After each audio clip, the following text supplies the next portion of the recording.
सीमा भागात आज हुतात्मा दिन पाळला जातोय। हुतात्मा चौकात मराठी भाषिक आंदोलन सुद्धा करतायत। मराठी भाषिक राज्य सरकार विरोधात निदर्शनं करतायत। बेळगाव सीमा भागातील मराठी भाषिकांचं निदर्शन सुद्धा सुरू झालेलं आहे। सीमा भागात आजचा दिवस हुतात्मा दिन म्हणून पाळला जातो।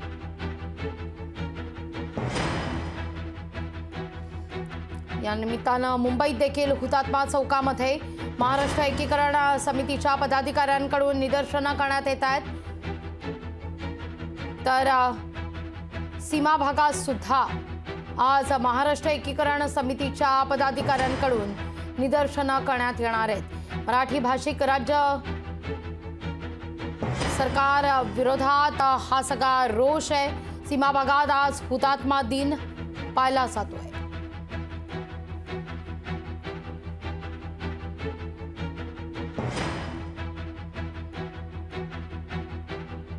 याचविषयी अधिक माहिती घेण्याकरता थेट जाऊया आपले प्रतिनिधी स्वप्नील जाधव यांच्याकडून। स्वप्नील, आज मुंबईतल्या हुतात्मा चौकामध्ये सुद्धा आंदोलन करण्यात येत आहे। महाराष्ट्र एकीकरण समितीच्या पदाधिकाऱ्यांकडून निदर्शनं करण्यात येत आहेत। नक्कीच लागवी महाराष्ट्र एकीकरण समितीच्या पदाधिकाऱ्यांकडून त्या ठिकाणी हुतात्मा चौक येथे आंदोलन आणि निदर्शनं करण्यात येते। खरं तर महाराष्ट्र सरकारने समन्वय मंत्री जे कर्नाटक महाराष्ट्र सीमावादासाठी नेमलेले आहेत ते नक्की कशासाठी नेमलेले आहेत आणि त्यांचं कार्य काय ते सुद्धा या ठिकाणी प्रश्न निर्माण केलेत। आणि मराठी भाषेवरती कर्नाटक सरकार अन्याय करत आहे अशा प्रकारचं सुद्धा या ठिकाणी बोर्ड आहे। मग महाराष्ट्र सरकार या ठिकाणी गप्प काय अशा प्रकारची निदर्शनं या ठिकाणी करतायत। थेट आपण त्यांच्याकडे जाऊया, त्यांच्याकडूनच या प्रतिक्रिया जाणून घेऊया। खरं तर महाराष्ट्राचे मुख्यमंत्री हे या चळवळीत होते, त्यांनी तुरुंगवासही भोगलेला आहे आणि त्यांचं सरकार आहे, मात्र तरीही तुम्हाला निदर्शनं करण्याची वेळ येते। नक्की काय मागणं तुमच्या सरकार? आमची मागणी पूर्वी बसून जी आहे ती आजही आहे। बेळगाव भाग सीमा भागात यावं, सीमा भागा पूर्ण महाराष्ट्रात यावा याच्यामध्ये कोणत्याही तऱ्हेची तडजोड आम्ही करत नाही। परंतु दुर्दैवाने महाराष्ट्र सरकार आज काय करतंय, तुम्हाला ती सवलत देतो, ती सवलत देतो, वैद्यकीय सुविधा देतो, नोकरीमध्ये देतो। अरे तुमच्याकडे मागितलंय कोण? तुमच्याकडे आम्ही कुठलीही सुविधा मागितलेली नाही, सवलती मागितलेल्या नाही आहेत। फक्त आमचं एकच मागणं आहे की आम्हाला महाराष्ट्रात घेऊन चला, आणि या मागणीशी आमची दुसरी कुठलीही मागणी नाही आहे। आणि हे सन्माननीय जे मंत्री आहेत ते हरवलेले आहेत, ते सापडत नाही आहेत। कर्नाटकाच्या दादागिरीसमोर ते बेळगावात पाऊल ठेवत नाही आहेत, आमच्या समस्या ते जाणून घेत नाही आहेत। हे कर्नाटक समोर ते कमी पडतात।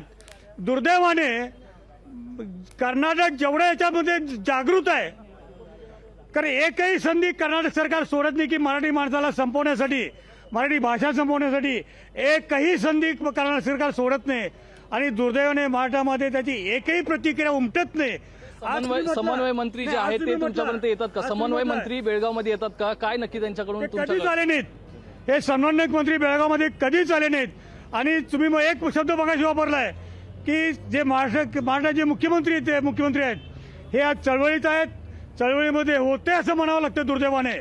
कारण कन्नड शक्ती आंदोलनामध्ये त्यांनी काही काळ कर्नाटकाच्या कारावासात त्यांनी भोगला, तेवढ्याच त्यांनी भांडवल करून आम्ही या चळवळीत होतो म्हणून सांगतायत। त्याने त्याच्यानंतर काय तुमचा सहभाग किती आहे? आज सुप्रीम कोर्टामध्ये खटला दाखल झालाय, त्याच्यामध्ये सहभाग काय? हे तुम्ही कुठेही तुमचा सहभाग नाही आहे। फक्त बोल घेवडेपणा नको आहे, तर तुम्ही ऍक्टिव्हपणे कृतीमध्ये चळवळीमध्ये या। महाराष्ट्र जर खरोखर आमच्या पाठीशी उभं राहिला तर कर्नाटकाला वाकवायला 1 मिनिट लागणार नाही, लक्षात घ्या।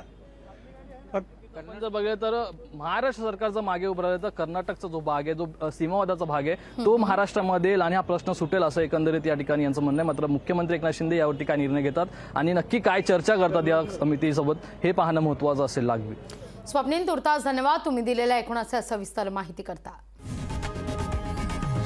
लोकशाही मराठी ऐका, पहा, जागरूक रहा।